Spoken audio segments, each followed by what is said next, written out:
difference in the spiritual realm, the realm that we don't see.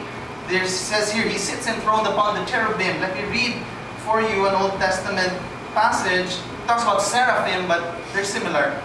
In the year that King Uzziah died, I saw the Lord sitting upon a throne high and lifted up, and the train of His robe filled the temple. This is Isaiah. He was in the throne room of God. There is a throne room of God. It is the central hub of all of Galilee. And the decisions are made there, and they are made by guess what? By guess who? The Lord. Above Him stood the seraphim. Each had 6 wings. With 2 He covered His face, with 2 He covered His feet, and with 2 He flew. And one called to another and said, Holy, holy, holy is the Lord of hosts. The whole earth is full of His glory. And the foundations of the thresholds shook at the voice of Him who called, and the house was filled with smoke. The seraphim are servants of the living God. And if you think about a throne room, they're like the royal guard, in a sense, if that's the picture there. If the royal guard, their voice shakes the throne room, what more the king? How much power does the general have? These are his security guards. How much more God Almighty Himself? The Lord is great in Zion. He is exalted over all the peoples. Let them praise Your great and awesome name. God's power is not just for Christians. Non-believers, people outside, whether they like it or not, are subject to God's power. It's not just, reserved for us. It's everybody. Whether you like it or not, God reigns. And you either get with that or you don't. Holy is He. The one-of-a-kind experience that we're all looking for, this safety, this comfort, this security, you cannot take this one word out of the equation, power. Who calls the shots? Who makes the biggest difference in reality? It's God. And so you gotta respect that. Maybe there's that loneliness in your heart because at one time in your life, God called you to do something. And that something was really wild. It was beyond you. And because it was beyond you, you said, never mind. Let's not do that. It's just too much. I don't know. And in that, I don't know, there's this doubt. There's this almost disrespect for the power of God. And so, God calls us to this relationship with Him, and His power is there. His words are very heavy. They make the earth shake. And so when He says, I'm going to be there for you, does that make a big difference to you? Or do you say, God, tell me more. Convince me pa. It's like you're negotiating with a tornado. Don't do that. Even these sermons that we preach, even the sermons that your fellow student brothers that we hear in the service, don't take these things lightly. They're from the Word of God. Do what it says. The one-of-a-kind experience you seek, you need, is being with Jesus. There are 3 words I'm going to give you. The first word is power. And the second word is the word justice. Verse 4. The king, in his might, so we've established that. He's mighty, he's strong. Now I love this. This one short sentence. The king in his might loves justice. So here he is with all his might, all his power, natural, supernatural, physical and spiritual realm. This all-encompassing power. In this might, how does he use it?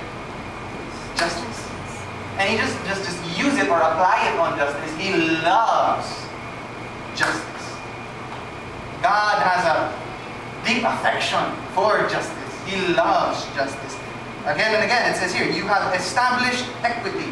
You have executed justice and righteousness in Jacob.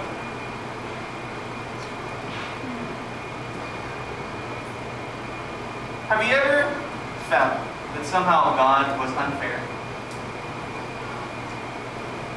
That somehow you asked for something and it was a good request. I mean, come on. But it didn't come. You didn't get it. And you feel like, I'm not going to trust you with that area of my life anymore. I don't know. You forgot me. I'm not sure if you even hear me. I'm not sure if you really care. Let me read this parable to you. And he told them a parable to the effect that they ought to always pray and not lose heart. This is Jesus. He said, in a certain city there was a judge who neither feared God nor respected man. This judge is the kind of judge that you hate. You know, he's trapo. He's just, you hate him. And you don't know why he's in power. He doesn't respect God, doesn't fear man. He lives for himself, very selfish. Hate him. And there was a widow in that city who kept coming to him saying, give me justice against my adversary. For a while he refused, but afterward he said to himself, though I neither fear God nor respect man, yet because this widow keeps bothering me, I will give her justice, so that she will not beat me down by her continual coming. And the Lord said, hear what the unrighteous judge says, and will not God give justice to his elect, who cry to him day and night? Will he delay long over them? I tell you, he will give justice to them speedily. Nevertheless, when the Son of Man comes, will he find faith on earth? You see, in those moments when we say, God, you're unfair. God, you're not even listening to me. God, you know, these people, they're so wicked, and yet look at them, they're prospering, and I have all these problems, and you don't even care. You know when we say that? It's okay to process emotions with God. Sometimes we cross the line and we say, God, I'm not going to do this anymore. No, not until this thing happens will I believe you're just. When we do that, we say to God, God, you're worse than a trapo. You're worse than the filthiest politician on earth.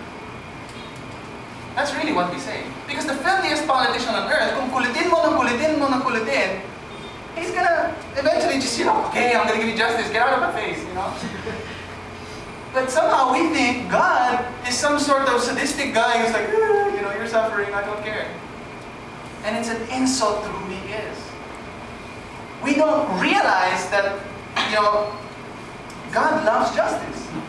We do that because, we're upset in our hearts. We want things to be right. And that's good. You know that's a fingerprint of God in who you are, that you want justice. Where do we get this notion of justice anyway? It's in every culture, and every, even regardless of if you respect the Bible or not, there's something in the human heart that says justice. Where do we get that? We get that from God. Let me show you how much God loves justice. And let's see if you love justice as much as this. This is a passage again. Then the Lord said to Abram, know for certain that your offspring will be sojourners in a land that is not theirs, and will be servants there, and they will be afflicted for 400 years. But I will bring judgment on the nation that they serve, and afterward they shall come out with great possessions. So he's talking about the Jews and leaving Egypt. Okay? As for yourself, you shall go to your fathers in peace. You shall be buried in a good old age. And they shall come back here, because they were in the promised land, in the 4th generation. So 4 generations from now, yung apo mo sa paa, tarampakan, they will come back here. Okay?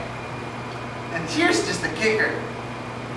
Because the iniquity, which is a fancy word for sin, the iniquity of the Amorites is not yet complete. And then after this, God showed Abraham just this symbol of a furnace moving. It's just spirit, it's freaky stuff. God just, oh my gosh.